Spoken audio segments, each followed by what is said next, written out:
Welcome to another OU Insider Under the Visor Sooners YouTube Live powered by Jani-King. Parker, take it away. Yes, folks, Jani-King is the greatest team to ever clean and a proud sponsor of OU Athletics.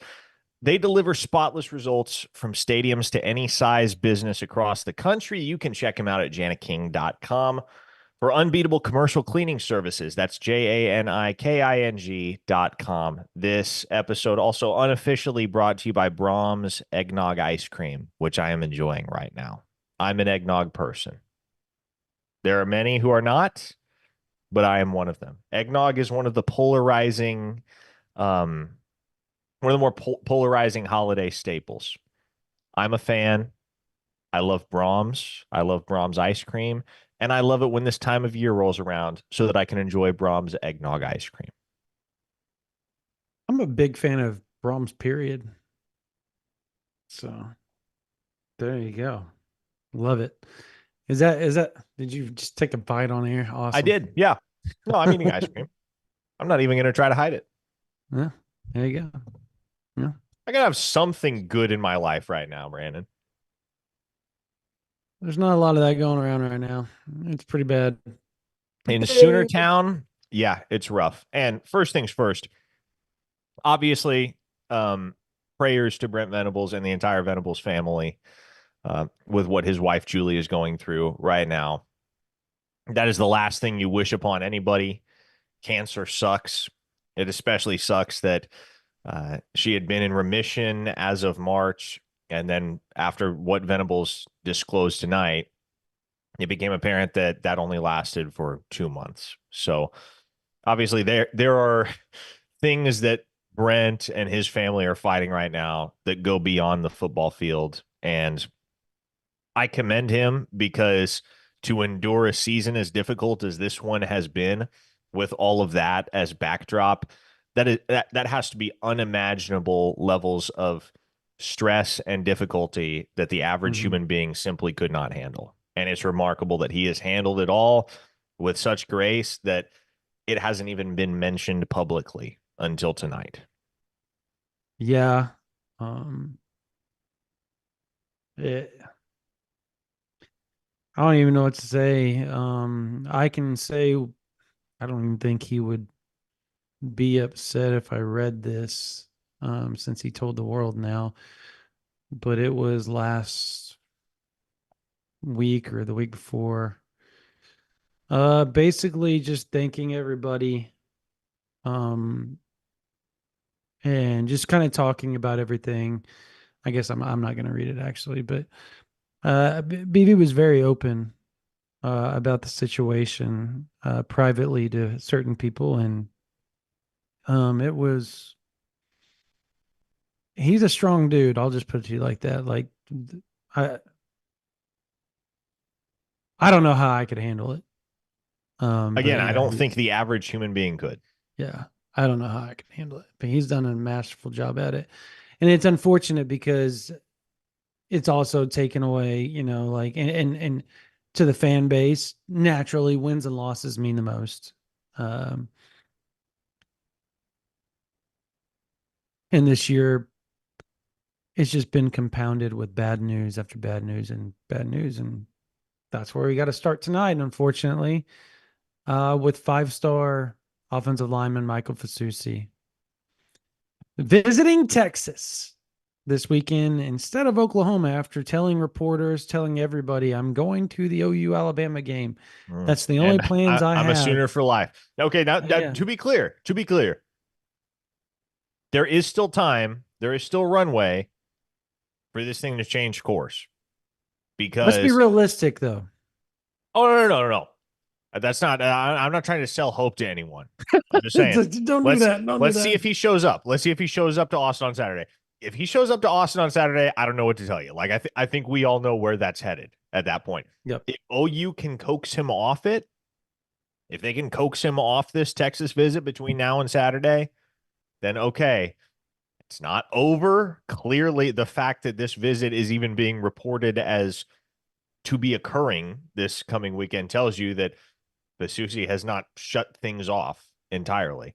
So It's not over if he doesn't visit, and you shouldn't necessarily take anything to the bank at this point. You never can with 5 stars. But that would be a hugely positive development if Oklahoma were able to talk him away from Austin, Texas on Saturday. Yeah. Um, oh man, yeah, I don't see that happening. But maybe maybe something miraculous happens and he doesn't end up at Austin. I look. And the weird part is that it, behind the scenes, there were people in Fasusi's camp that absolutely do not like some people around the Texas area, staff, whatever you want to call it. And they must have made amends and done something, which I guarantee we all can kind of decipher how amends were made. But the other thing is that OU wasn't even the biggest offer on to start, and he still chose Oklahoma. Mm-hmm. And if the donors are gonna do what everybody says they're gonna do, and everybody's talking about them doing behind the scenes, and they're gonna just start throwing bags and doing things to help this program get back on the right track, this would be a good time to start doing it. But something tells me there's more talk than there is action a lot of times. And maybe I'm wrong on that. And I just everything seems like it's just collapsing around. And look, I can't sit here and defend, like, if Fasusi decommits, what more is after this year? What more is there to defend with the O line and everything around it? Like, what is there to defend? That they got Foje and Mm-hmm. Alfalava? That isn't So, a selling point to the fans. so I'm where telling you, where are you going with this thought here? you, you all can decipher what I'm going at. Like, and I'm not saying that should happen. I'm saying that it's going to be hard for the fan base to be coerced into believing that things are okay, even though, you know what I mean. Like, Fasusi's gone. The kind of the bell cow of the class is now gone. Oh, I mean, he And yeah, is he is the face of the class. Foje's a stud. Like, let's not get it twisted.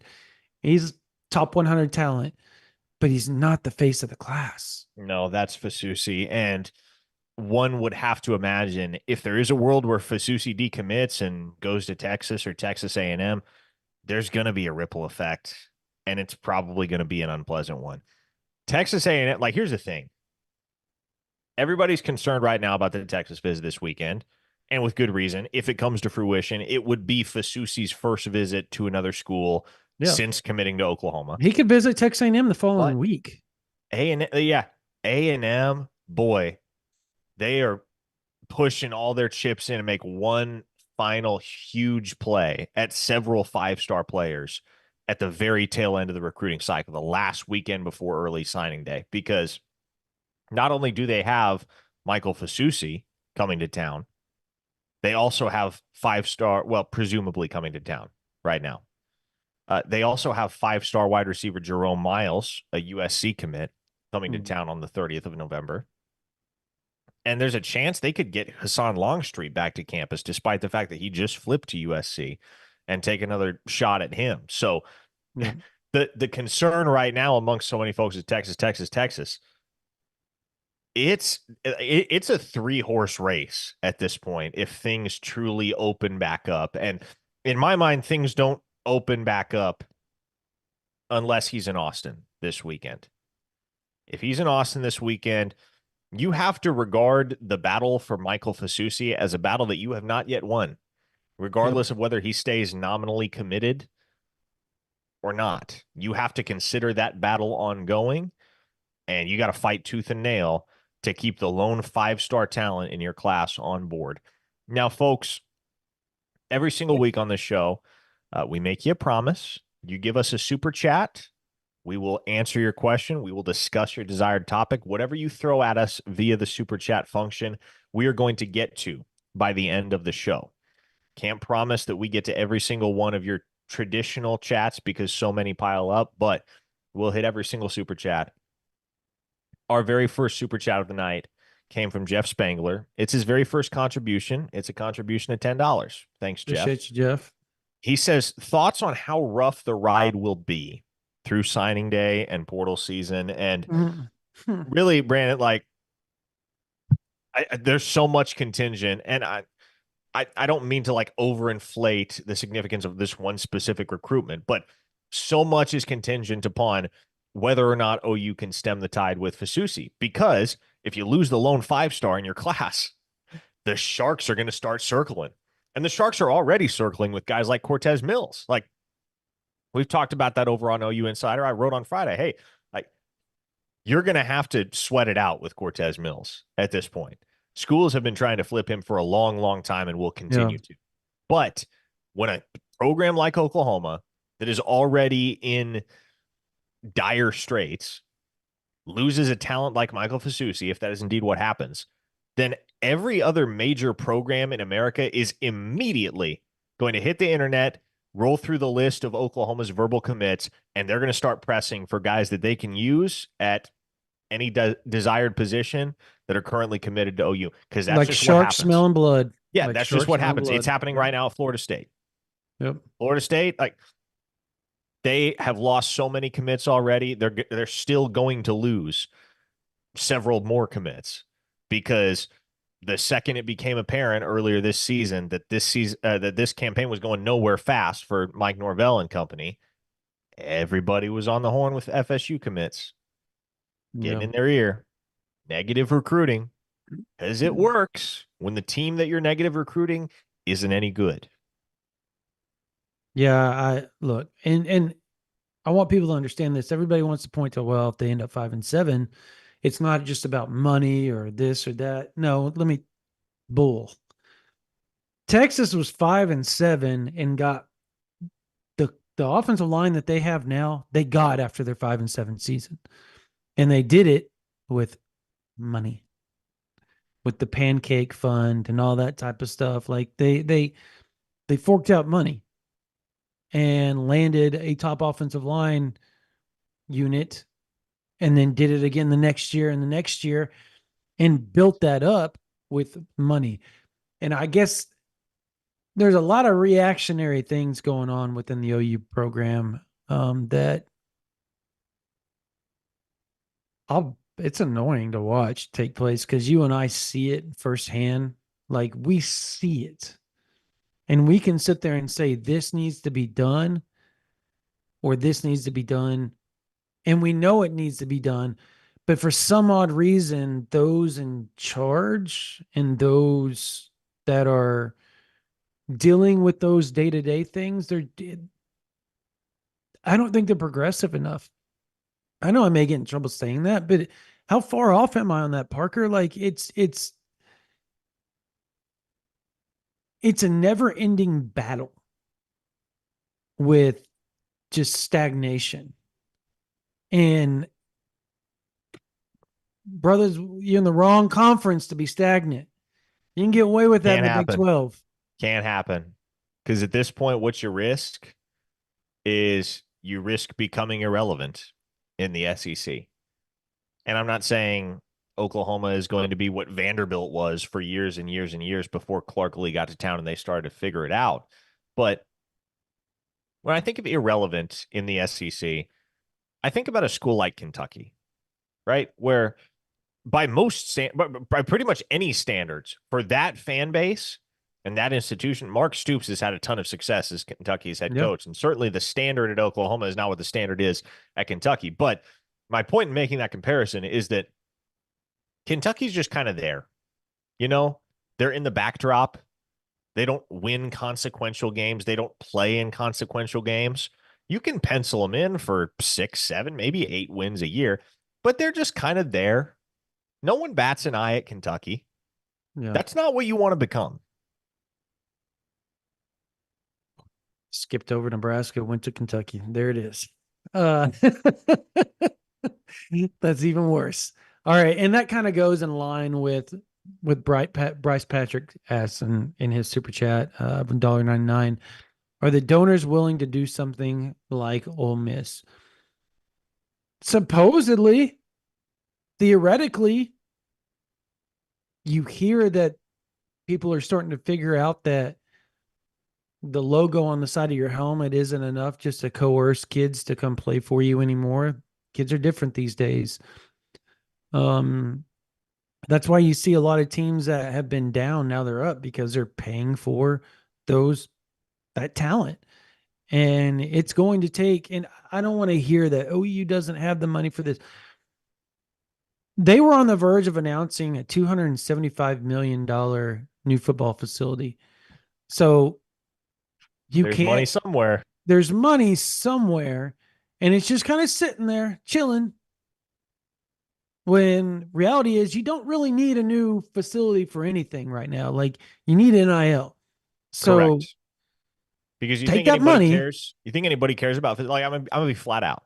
You think anybody cares about this? You think any recruit is primarily making their decision for the sake of the facilities? No, Absolutely not. no, We've talked, like, USC has some of the worst facilities in the country. They're in the process of upgrading them, but they're bad and have been bad. You no. know, Missouri, you go to Faurot Field, and it's flat, like, especially relative to some of the other cavernous palaces that the SEC has to offer. Faurot Field looks like a high school stadium, but yet they recruit well and they've been winning football games the last 2 years. Why? Because NIL. That is paramount right now in the current landscape of collegiate athletics. Yeah. Yeah. I mean, it's NIL is everything these days. Culture still matters. Like, that still matters in this world, but they, oh, I think for some odd reason, there's this belief at Oklahoma for some odd reason that you can't have both NIL and culture, and that you don't want guys that are strictly NIL. The hell you don't. If they're a 5-star and they can come help you win, brother, who cares how much? In the NFL, guess what? People make more than other players. Certain players make more than other players. If these kids have any inclination of wanting to play in the NFL, you're going to have to get used to the hierarchy of who gets paid what and not give a damn about it. And if you want to get paid, Perform. go do your crap on the field. That's what you do. Like, it's absurd. Like, I'm just getting frustrated talking about it. It's absurd to sit here and say you can't win and have a good culture with NIL. Um, Georgia, Alabama, Texas A&M, Texas, Ohio State. I can go on. Um, You know who's guess gonna what? Guess how you know Indiana got good. Guess how Indiana got good. They threw a bunch of money at some really good transfers, and now it's they're paid really off. good. It's paid off. And here's the other, like, here's the example that I'll use. You know who has a great culture right now? Dan Lanning and the Oregon Ducks. Oh, didn't even think. Yeah, They are perfect. number one in the country. They are undefeated, and they do not shy away from the fact that they're playing the NIL game with the big boys. Yep. It can be done. It doesn't have to be one or the other. It doesn't have to be NIL or culture. There is a mesh point between the two, and OU has not arrived at that mesh point yet. Jacob Matthews threw us $5. Thank you, Jacob. He's a regular contributor. We appreciate him. Which potential OC is the better recruiter? Hire him tomorrow. Brandon, and this kind of ties right into the conversation that we're having right this second. Are the days of strong individual recruiters coming to an end, or is that dynamic being de-emphasized? Because certainly you look at a guy like Emmett Jones that's on Oklahoma's staff right now, and he's a tremendous individual recruiter. But when it's more about NIL for more players than it ever has been before, does it really matter who your offensive coordinator is as far as their identity in the recruiting game, especially if they're a quarterbacks coach as Yeah. well, right? Because you're only recruiting one kid every cycle, most years. Yeah. One kid every cycle, sometimes none, sometimes two. There'll be a year where Oklahoma took two last year in the Yeah. 2024 cycle. But I don't truly think it matters which of these potential Mm, OCs is the best recruiter. I I think you hire an offensive coordinator primarily for X's and O's, how they scheme, how they can best put the talent that you do have in position to succeed. Because if they're also coaching quarterbacks, quarterback is also the one position that more so than any other is influenced by NIL. yeah. And so if you just set aside a healthy budget every year for a quarterback, you know you're gonna get a guy that's worth a crap. It might not always be the number one guy on the top of your list because there generally is more to it than money. It's not just a money game. But you set aside enough money, you will get a half decent quarterback every single Yeah. cycle. I agree with that to an extent. I think quarterback is the biggest position that you've got to be successful at as far as recruiting and hit on. You can't miss. Um, but I guess I can harken back to Levy. Um, he was, and generally why he got the head coaching job, a wheeler and dealer. And you need it's there's two types of OCs I think that you got to have. One that's a schemer, and another that can be kind of your universal recruiter slash dealing with the donor slash making sure the funds are coming in to make sure you're getting said players on the offensive side of the ball.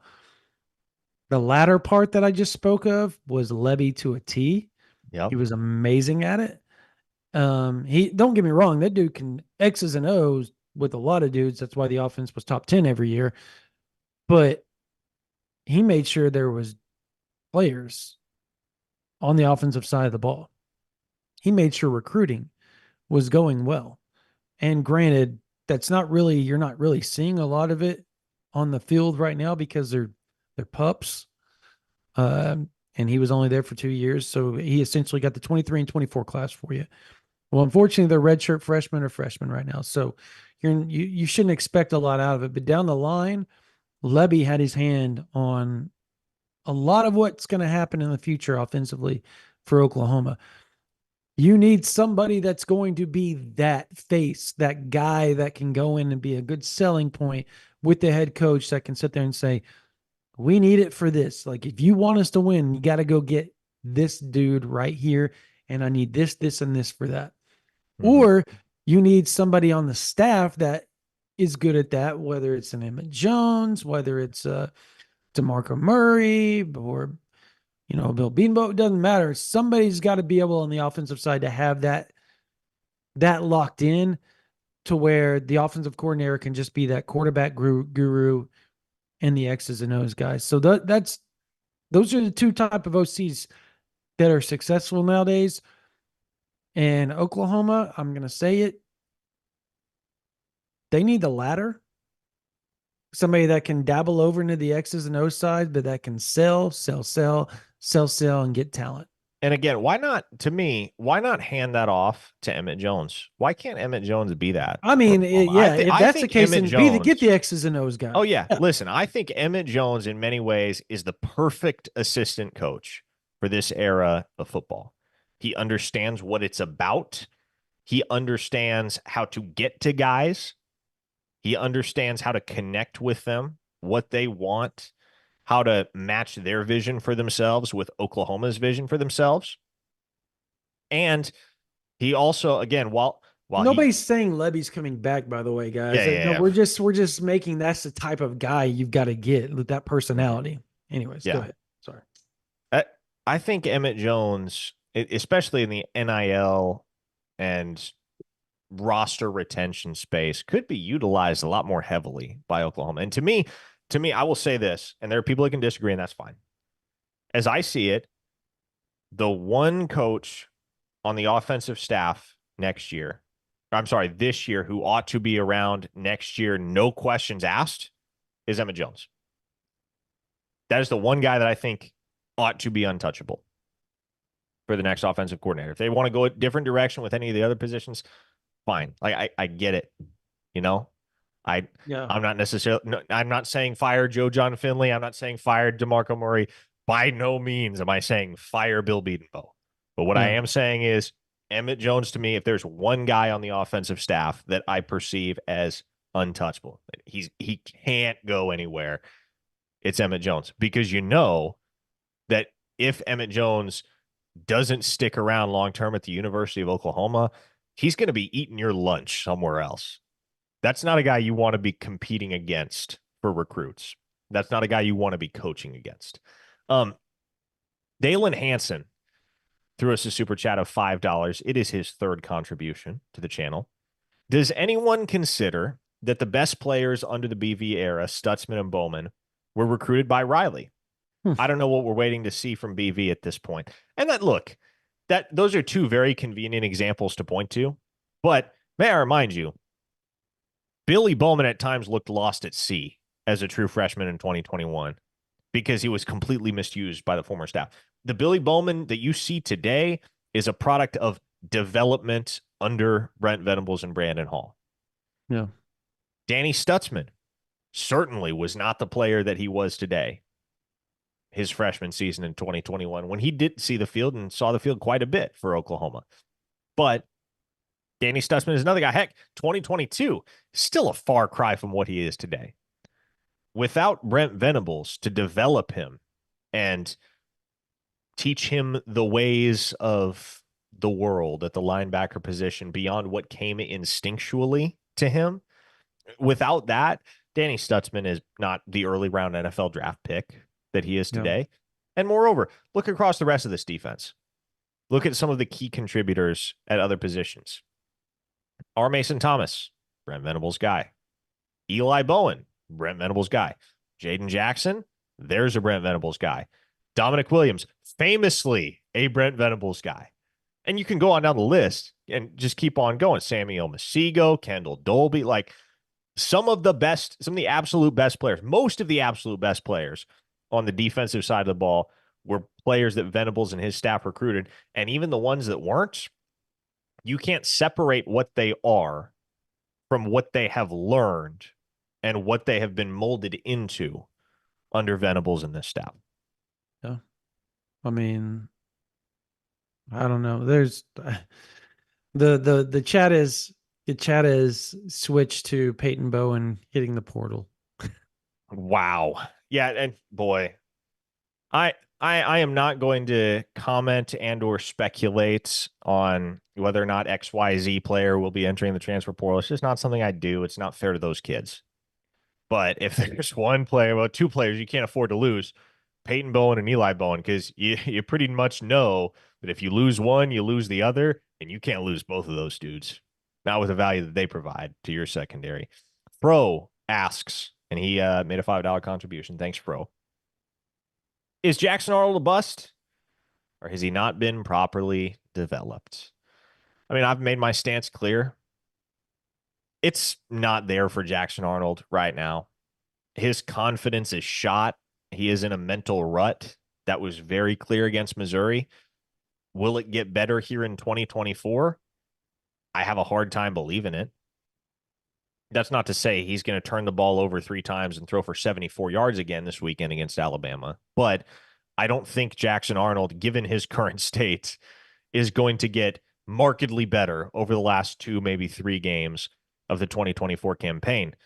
Mm-hmm. He's got it in him, though. He's absolutely got it in him. And you've seen it at times. And whether it is at Oklahoma or somewhere else, I fully believe and I trust that Jackson Arnold is going to be a successful football player at the collegiate level. But there has to be a reset. I'm not necessarily saying that means he's got to enter the transfer portal, but this offseason, there just has to be a complete reset for that kid. He has got to hit the factory settings button and just wipe it all and start fresh and start from the foundation that was laid for him at Denton Guyer High School, recapture the player that he was as a high school senior when he showed up to Oklahoma in January of 2023. That is the Jackson Arnold that can be successful if developed properly. The current Jackson Arnold is a broken one. Yeah, it's I mean, the kid that we saw at Geyer was checking at the line, getting out of plays, sliding protections, doing everything under the moon in that offense and doing it with assertiveness, with confidence. I remember when he would call me, literally call me and say, "Hey man, I'm watching film." And just kind of talk about a few things that he thought was going on within the recruiting as far as like that class went, and then he would get back to watching film. And he was a film junkie. He was smart. He was always in there working and getting and doing things. And last year under Levy, you could see the growth that was already taking place. You saw it in the Alamo Bowl. Like that was a dude. Like that he was good. I mean, and he didn't hesitate to throw the ball. Like he was a gunslinger. Like if he made a mistake, he was going back out there and he was gonna make a play eventually, and he did. He almost threw for 400 yards. So, and I don't know, like it something happened, and I have my own beliefs, and I'll just say them because I'll just be up front with everybody. Parker, you and I have both heard this from multiple people. They blitzed the hell out of him during the spring. And they were throwing crazy blitzes at him and doing all kinds of stuff. And we were told that just wild, extravagant things. And it shocked the offensive line. It shocked. And you're talking about offensive line that's just now starting to try to mesh together because there's a bunch of new pieces. And they're throwing wild stuff at them. And it broke them. What you see on the field is the broken pieces from that in fall camp having happen again. Yep.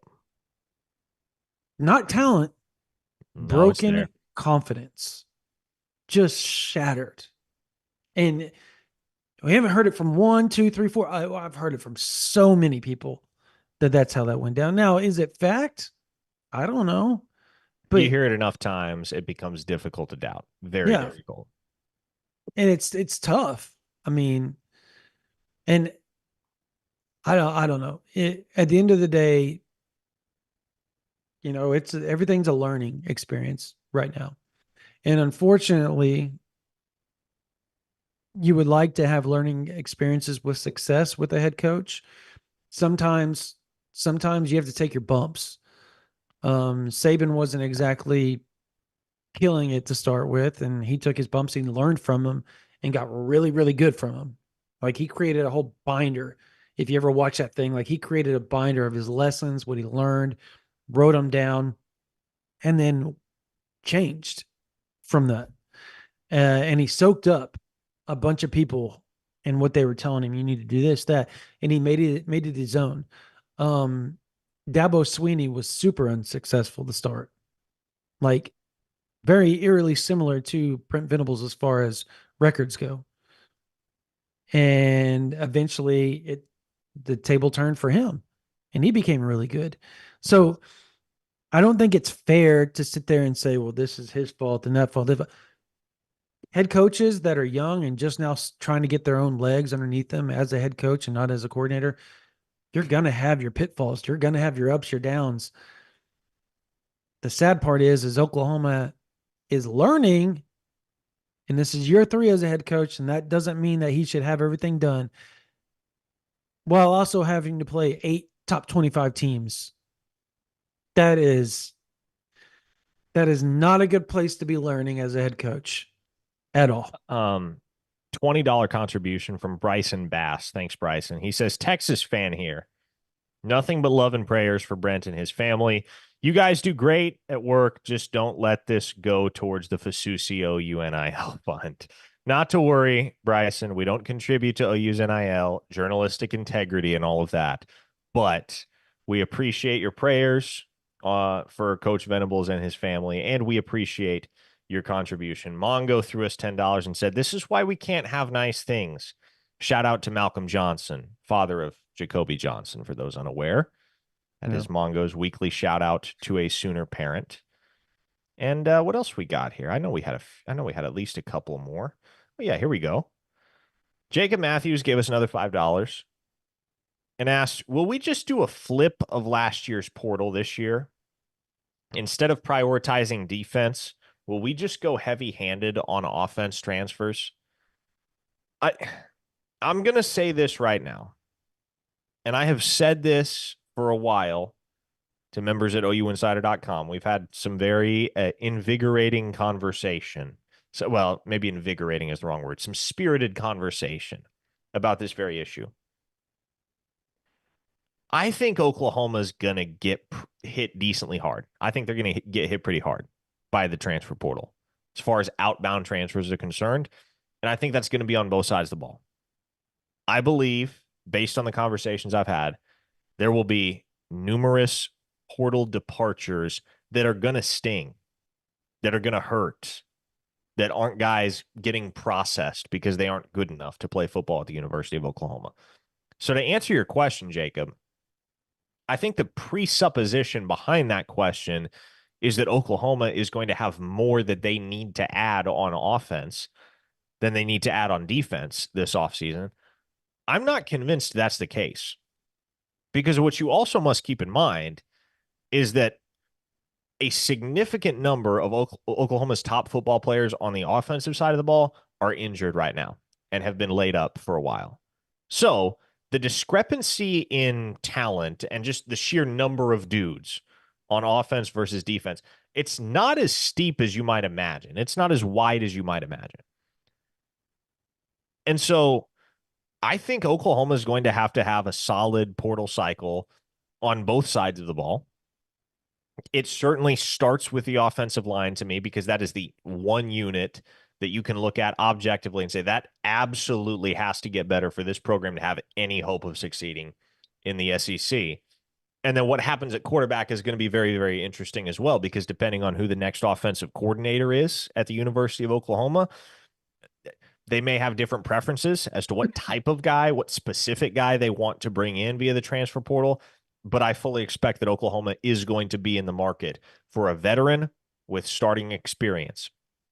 Does that mean he is the starting quarterback next year at the University of Oklahoma? Not necessarily, because I think this program is going to do what they should have done this offseason and declare an open competition for the starting quarterback job. But to have an experienced veteran in the room to at least replace what Casey Thompson leaves behind in terms of guidance, as well as to provide some legitimate competition for the starting role, and at minimum be a guy that, isn't going to crash the bus if he gets handed the keys. That's something that this program needs right now. And for me, it's right up there alongside O-line depth and really like top flight O-line talent. That's what they need right now. They need dudes. They can't take just bodies in the portal. They need at least a couple of offensive linemen. They're going to step on campus and be enforcers, be high-end starters, be all-conference type players. Flat out, it's a necessity for this program. Yeah, the portal is they better bring some fat bags of cash in come portal season. I don't think there's any other way around it.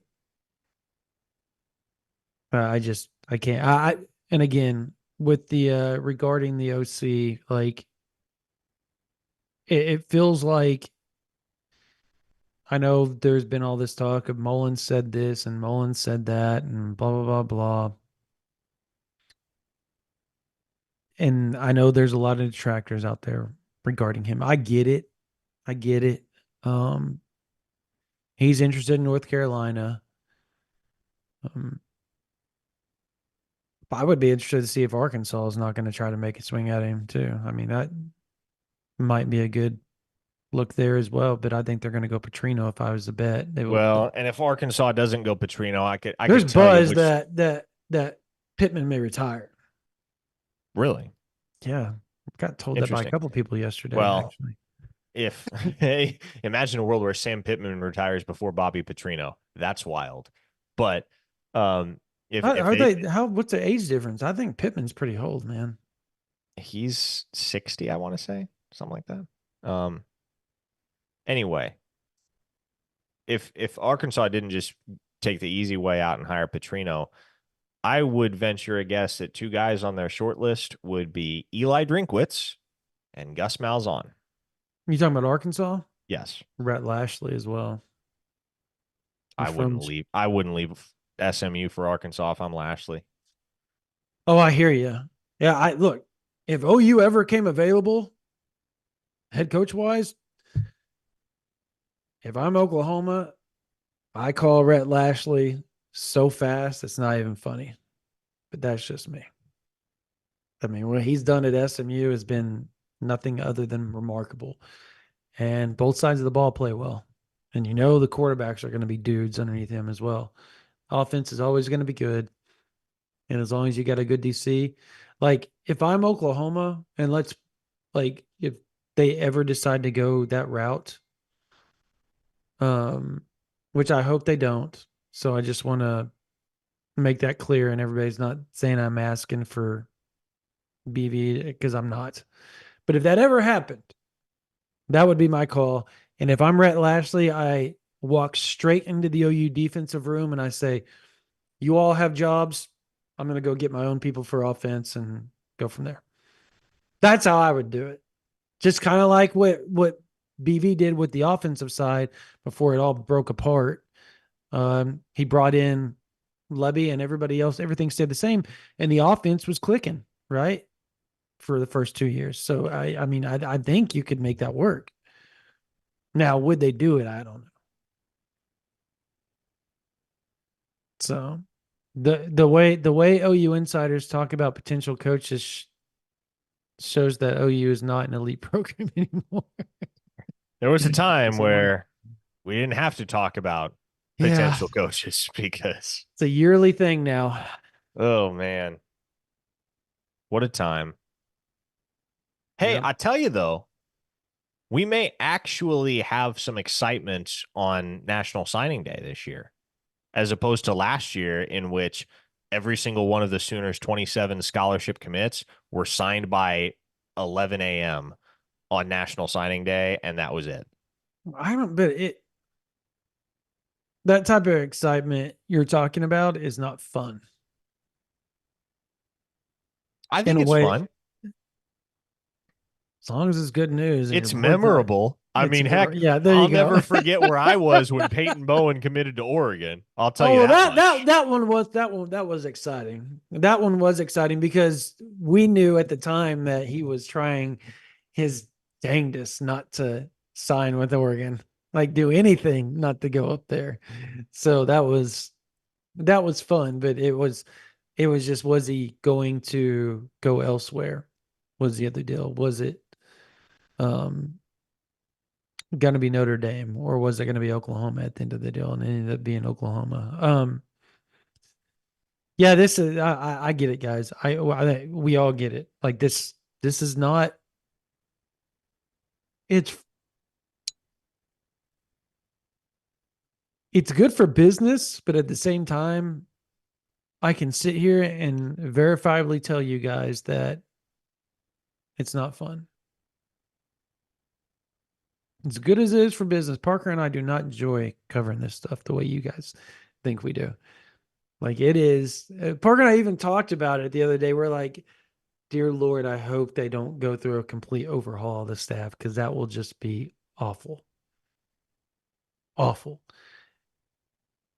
It's stress upon stress. All right. Steve O. Rollo. Oh, Thank I'll you so I'll, I'll much. read this one. It's a little bit disjointed, but I can make sense of what he's saying here. Parker, when you say a substantial amount of transfers, can you give an estimated number of players on each side? No names, just a number. I I don't know, Steve. I there's not like a number floating around in my head. I just know that there are a lot of guys on both sides of the ball that are considering it. And what happens in postseason meetings between the coaches and these players, I think is going to be pivotal because the locker room culture, the brotherhood is strong enough, and the football family more broadly at Oklahoma is strong enough and tightly knit enough that I do think it's possible Venables and his staff can talk a few guys out of the portal, can talk them into coming back. They haven't had to do that a ton to this point. They have had to talk guys out of going to the NFL draft, and they've done that successfully. Did it with Stutzman, did it with Bowman, did it with Woody Washington. And so that I think is going to be very deterministic to me. What happens in those postseason meetings when the coaches sit each of those players down and they have a frank discussion about that player's season and his future at the University of Oklahoma?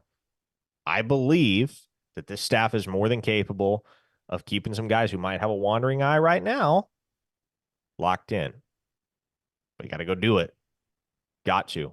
And you're going to be fighting an uphill battle with some of these guys. I'll tell you that much. Yeah, there's something I got told tonight was it's going to be very interesting to see what happens when the portal opens up, because just as good as the culture is at Oklahoma,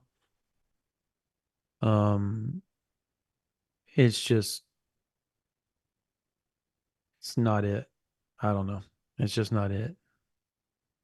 By the way, Jason said Vietnam is the only draft Woody Washington is going to. Your opinions of Woody Washington aside, what is unique about Woody Washington is I think he's the only player I've ever seen that has been successfully, or ever heard of, that has been successfully talked out of entering the draft 3 times.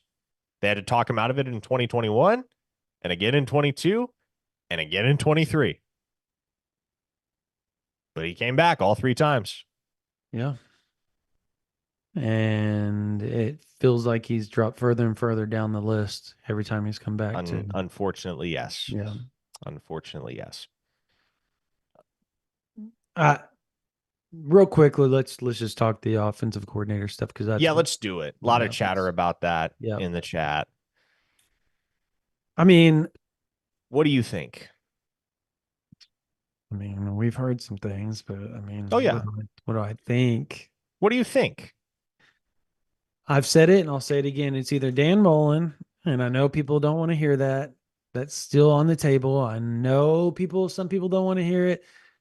Look, he spoke at, and I'll just be blunt. Excuse me why you know. Oh yeah, I'm so tired. He spoke at the coaches clinic last year, and at that point in time, I was told that from a pretty good source, by mind you, that BV talked to him and just kind of tested the waters with him on how he felt about being an OC down the line. He made it at that point, he wasn't ready to even get back into coaching. He wanted to do the ESPN thing, all that type of stuff. Now he's ready to get back, but he's more kind of leaning towards the head coaching, and that's what he would like. The problem is you can even look back at Bobby Petrino. Like, it took him a while. He is OC, then he went head coach, then OC again at a bigger school. And, there's steps to it. Once you leave for an extended period of time, there's steps to it. Yes, there's going to be multiple mutual interests between him and North Carolina. I don't know that it's going to be interest enough that they're going to hire him. And it's not even open yet. So, like, is Mac Brown 100% going to retire? Like, that's not even a guarantee. So you have that. But in a perfect world, I was told by a bunch of people, that would be who BV wants in a perfect world, because head coaching takes a lot off his plate with everything that's going on with him right now. And that makes sense. And on the other side, like, what if BV decides just to hang it up? Mullen could just slide right in there. You're talking about a dude that I know, like interim wise or whatever. Like if he decided, like, hey, and they want to roll with Mullen for that season or whatever, it wouldn't be like out of the ordinary because he's won 100+ games in the SEC. Like he's won at a high level in the SEC. And the year before he got fired, he was winning a ton. And everybody wants to go back to that Cotton Bowl. Yeah, OU beat like Florida's third string. Like, let's be honest, they beat their third string. He kept it real. He It kept it wasn't real. Like, popular hey, I with his mean, fans, but he kept it real. that one is that. Little too real. If they don't go Mullen, they're going for a 2-for-1. They're going to get an OC that is a quarterback they can bring with them. And who fits that bill, Brandon? Arbuckle. Bingo. And Arbuckle. Yeah, And that's and where that's that why, goes. like, and we've discussed this quite a bit in recent days at OUinsider.com, but those are the two names that we've always come back to: Dan Mullen, Ben Arbuckle. I I'd be mean, surprised if it isn't one of those two. And I've been people surprised keep throwing before, Dak Prescott out but there, dude. They keep saying, well, he developed Dak Prescott. He developed Alex Smith, right? he At developed Alex Utah. Smith, who was a number one overall draft pick, mind you. Yeah. He developed Tim Tebow. Yeah. He developed Kyle Trask, Kyle who was a Trask. Heisman finalist. Richardson was his guy for 2 seasons. He's pretty good. He is very Chris good Leak. at his job. Yeah. It is not often, Brent. Like, imagine, forget the name. Forget the name. If I told you that there is on the market right now an individual who could be hired as the offensive coordinator at Oklahoma that has a decade plus worth of coaching experience as a head ball coach in the SEC, and also has 2 national championships as a play caller, what would your reaction be? What would you say to that? Yeah. If you didn't have a Yeah, hire name him right next to now. it. That's what Yeah. you'd say. Yeah. Hire him right freaking now. Yeah. So, what are we talking about here with Dan Mullen? Seriously, what are we sitting here talking about? 2 national titles as a play caller, 13 years of head coaching experience in the SEC. I can't recall exactly what his winning percentage is, but it's pretty dang good. Up there Yeah. in the 65-70% range, if I recall correctly. Yeah. Yeah. I mean, I can't be convinced that Dan Mullen is anything other than a spectacular hire for Oklahoma. And I was going back and forth with a national media member today who was saying the exact same thing. If Oklahoma can pull that off, that's a coup. yeah. And I mean, you've got other people that have been talking up Dusty, Dvorak. Obviously, I believe Teddy and Gabe have talked him up as being would be a good hire. I think it's just like that'd be a good hire. Like I don't Yeah. I And know some fans look at it from a different perspective, but that just would be a good hire. Like period. And I think Jake Spavital would be a good hire. I'm starting to come around to that idea more and more and more when I look at him, and I know Parker's face because he's like that the inconsistencies. I I have get a it, but the tough inconsistency time with Joe swallowing Craddock that one. too. I Craddock's have a been tough inconsistent. time swallowing Spavital as a hire. But Craddock's been inconsistent too, though, and everybody wants Craddock just because of Mensa. yeah. Yeah, but again, like if you're gonna go get a play caller for the sake of his quarterback, it's got to be Arbuckle Mateer to me, because Mateer's a dog, man. Yeah, no, I think he's a Absolute dude. dog. Yeah, I think he's a He can dude. ball, and Arbuckle's on the up and up. Now, last question, unless we get any final super chats here. Gridiron Gramps gave us his very first contribution on the Hmm. show. It is a contribution of $2, and he asks, Mullen's spread option or Arbuckle's air raid for the SEC? I think he can make both work. I mean, again, if proof of concept is what you're most concerned about, if you're concerned about whether the offense is going to work in the SEC, then your answer is Mullen, because what he does has worked in the Yeah, SEC for years and years and years. So again, no questions to be answered there to me. None whatsoever. yeah. I mean, I think He fits a lot. He checks off a lot of boxes.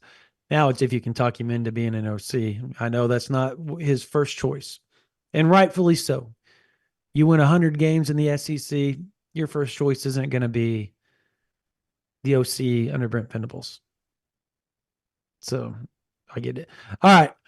We're going to cut this down here. Appreciate everybody coming on here. If you are a active duty military and you can show us that, right? Or you are a college student or teacher, doesn't matter. You have a .edu email. Email us at ouinsider@rivals.com. I'm talking active duty teachers / college students. ouinsider@rivals.com. If you email us, we'll send you a promo code for you guys to get OU Insider for a whole year for $11.95. That's literally 88% off. So that's a deal. It's a great deal. We will be running other promos out here in the next few weeks, so be on the lookout for that. $99.95 for the whole year, $9.95 for a month right now. OU Insider. Subscribe to this YouTube channel for daily interviews, podcasts, all sorts of content: basketball, baseball, football, softball, everything OU football related right here, OU Insider YouTube, or whatever podcasting platform you listen to us. Make sure you give us 4 or 5. Make sure you give us 5 stars, give us thumbs up, everything. Thank you guys so much for watching this version of the OU Insider Under the Visor Sooners podcast, powered by Jani-King. Parker. 1 second. Got one last super chat from Jeff Gotcha. Spangler. $5. Thanks, Jeff. Would a Mullen hire have a positive impact on portal and recruiting issues? The issues you have alluded to. To answer your question, Jeff, positive, yes. Seismic, I don't think so. But it would certainly have a positive impact, I do believe. I think more positive within just the overall discipline and the development and the structure of the offense. I think Dan Mullen can help fix things, certainly. Yes. All right. Thank you guys for watching this version of the OU Insider Under the Visor podcast, or YouTube Live, powered by Jani-King. For Spencer Forsythe on the board, for Parker Thune, my name is Brandon Drumm. You guys have a blessed night.